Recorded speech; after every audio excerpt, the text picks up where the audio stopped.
Nous vivons une période, depuis maintenant, je dirais, 2013-14, d'immenses mutations de l'économie officinale. Chiffre, en 2012, on était sur un petit peu moins de 6,5 milliards entre guillemets de rémunération.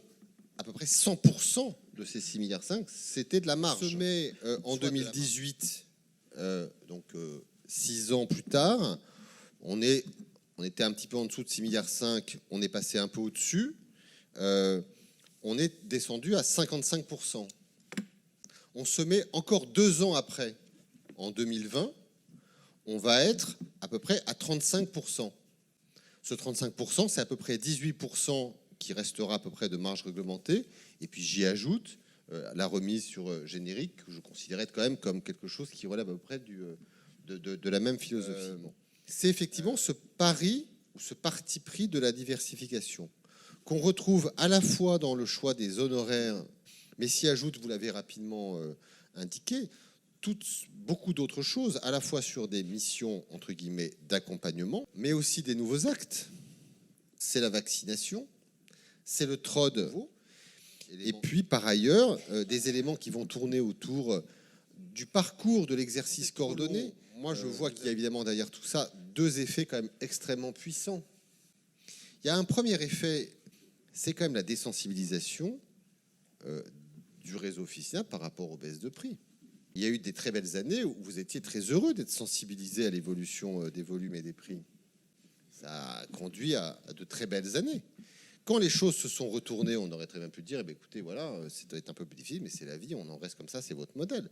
Les pouvoirs publics ont dit non, il y a un impact économique sur le réseau officinal, on va changer la règle du jeu et on va amorcer cette évolution assez considérable qui est de vous sortir de l'exposition à la marge et de vous remettre sur un nouveau modèle de rémunération. Ce qui est d'ailleurs fait en passant, je le souligne parce que c'est important, qui fait que du coup le rendement des baisses de prix n'est plus tout à fait le même. Puisque avant le rendement des baisses de prix, c'était marge officinale incluse. Moins il y a de marge, moins l'impact des baisses de tarifs est fort. Donc c'est de la part des pouvoirs publics, et je ne parle pas uniquement de l'assurance maladie, c'est une réforme qui a été portée par les gouvernements successifs, c'est aussi la volonté de pouvoir justement préserver un modèle, un réseau, des missions, une présence, et je pense que c'est important de se le redire. En investissant évidemment sur finalement une vision du métier, et qui est d'amener le pharmacien à exercer pleinement son métier de professionnel de santé dans l'accompagnement de ses patients. Et parce que on le dit souvent, mais on le répète, je pense que nous en avons absolument besoin compte tenu de ce que sont les problématiques liées au vieillissement et au développement des pathologies chroniques. Deuxième élément que je voudrais souligner, c'est que dans toute mutation, il y a forcément à un moment donné besoin d'avoir des ajustements, des réajustements, des correctifs. Quand on bouge autant de choses, il est normal, il est logique qu'il y ait des revoyures et des réajustements. Il y en a eu, nous en aurons encore. Ce qui compte, c'est de rester en ligne par rapport à ce qu'était, je dirais, le contrat et la maquette financière que nous avons posée au moment où nous avons signé les choses. Ça vaut d'ailleurs, y compris, ma première réflexion là est d'ordre macro, mais ça vaut aussi, y compris, sur des éléments de mission nouvelles. Prenons le bilan partagé de médication. Un décollage qui n'a pas été tout à fait à la hauteur de nos attentes. Et pourtant, je crois que nous sommes tous convaincus qu'il faut évidemment prendre le temps de créer les conditions pour que cet nouvel outil, ce bilan, soit pleinement approprié. Mais il faut aussi entendre les critiques. Quand à un moment donné, on nous dit le mode de facturation du bilan est trop compliqué, parce que quelque part, on est payé trop tard, en N+1, on n'a pas de visibilité sur qui a donné lieu à paiement ou pas paiement. Bon, eh ben, on est amené, nous, Assurance Maladie, en négociation avec les syndicats, à proposer une évolution du modèle, de permettre qu'il y ait une facturation au fil de l'eau, avec des éléments de transparence et de visibilité qui sécurisent le pharmacien. Voilà. Et puis enfin, il y a un troisième élément qui est qu'on est sur aussi une forme de, je l'ai dit, un parti et probablement un pari sur la question de savoir si cette diversification, notamment de la rémunération liée à des nouvelles missions, les pharmaciens vont s'en saisir complètement. Je pense de toute façon que les jeunes générations aspirent profondément à exercer ce métier de cette manière-là.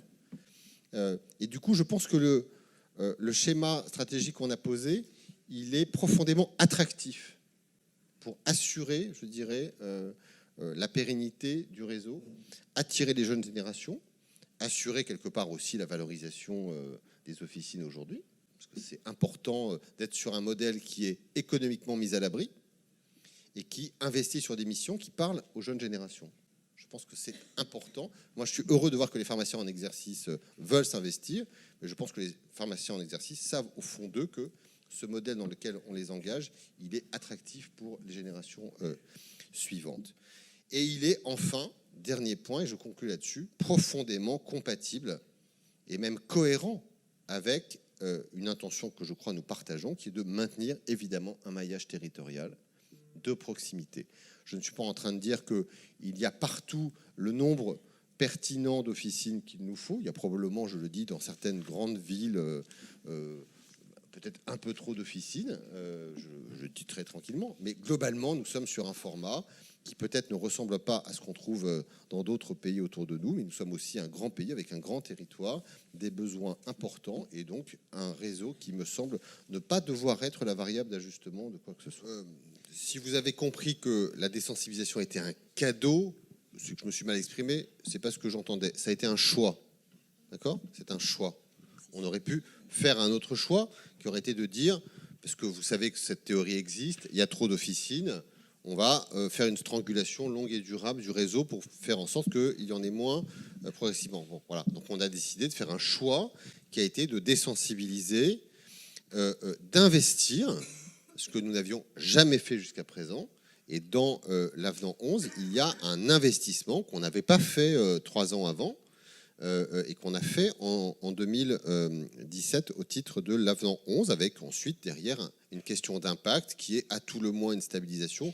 Et il me semble en effet plutôt, au moins, en tout cas on le voit sur 2018, où nous on fait un bilan qui fait que sur ce que nous observons dans le cadre de la vie conventionnelle, nous sommes entre guillemets autour d'une 60aine de millions d'euros de progression nette. Et puis on verra ce qu'il en sera pour les prochaines années.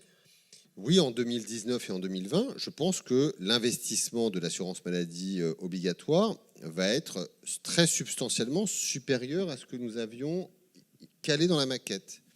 Et comme vous l'avez compris, puisque la presse professionnelle s'en est faite déjà l'écho, puisqu'il y a eu des expressions des uns et des autres, quand à un moment donné, ce que l'on constate en termes de dépenses d'investissement pour X raisons, dépasse non pas un peu, mais très très largement la maquette économique qu'on a calée.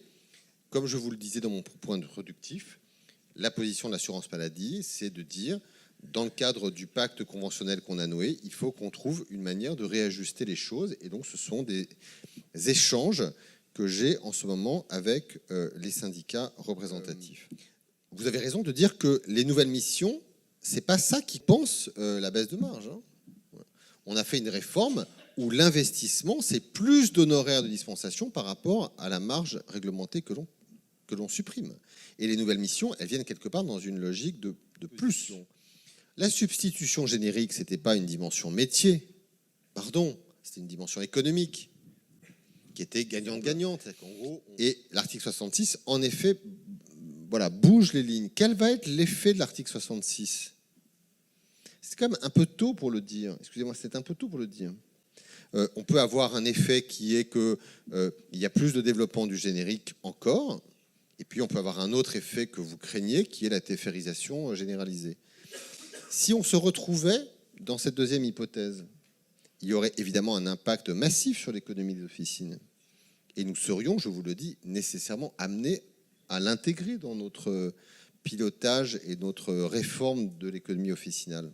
Parce que même s'il peut y avoir des éléments qui ne ressortent pas directement de la construction conventionnelle, mais d'autres réformes qui viennent d'ailleurs, ce que nous avons essayé de construire dans le cadre de cette convention et de ces avenants, c'est d'avoir une forme d'observation globale de l'économie officinale, de regarder comment les choses évoluent globalement, et dans notre tableau de suivi, on intègre tout. Bon. Et on a une clause de revoyure, vous l'avez, elle est inédite cette clause de revoyure. Bon, elle est en 2021 et elle nous amènera en 2021 à regarder comment les choses ont bougé depuis 2016. 2016 est une année qui n'était pas choisie par hasard, demandée par les syndicats, puisque comme vous le savez, c'était une année assez haute, sur l'idée de pouvoir introduire dans le dispositif conventionnel des dispositions particulières pour prendre soin d'officines qui sont, je dirais, fragiles, ou en tout cas qui sont dans des territoires où on a besoin de maintenir un réseau officinal pour pouvoir assurer les missions. Cette question telle que vous la posez, je la trouve parfaitement légitime et intéressante. Après, ce sur quoi moi je crois qu'on a besoin un tout petit peu de réfléchir, c'est de savoir comment on y répond. Est-ce qu'on y répond par des zonages avec tous les effets de seuil? Parfois ça fonctionne, parfois ça peut avoir pas mal d'effets pervers. Donc je pense que cette question, elle est importante. Il faut qu'on prenne un tout petit peu le temps de regarder comment on peut s'en saisir. Alors, sur les missions, là encore, la PDA, pardonnez-moi, si la PDA était, je dirais, un dispositif qui était juridiquement, réglementairement, dans l'ensemble de ces dispositions définies et nous permettant dans le champ conventionnel de passer aux travaux pratiques, on l'aurait fait. Voilà. Donc si on ne l'a pas fait, si on s'est contenté de dire dans l'avenant 11, le jour où le corpus juridique est finalisé, on le fera, c'est parce que cette idée nous paraît extrêmement intéressante. Et je pense que c'est effectivement un investissement qui a beaucoup de sens en termes de santé publique et d'efficience médico-économique, mais il me faut pour l'instant les instruments juridiques pour pouvoir avancer cette maladie. Et je suis évidemment convaincu qu'il y a des champs de mission sur lesquels nous avons vocation à avancer. Vous avez parlé de la PDA, et je réponds d'ailleurs à Gilles Bonnefond qui a mentionné un certain nombre de choses. Sur la chimio orale, le sujet est ouvert.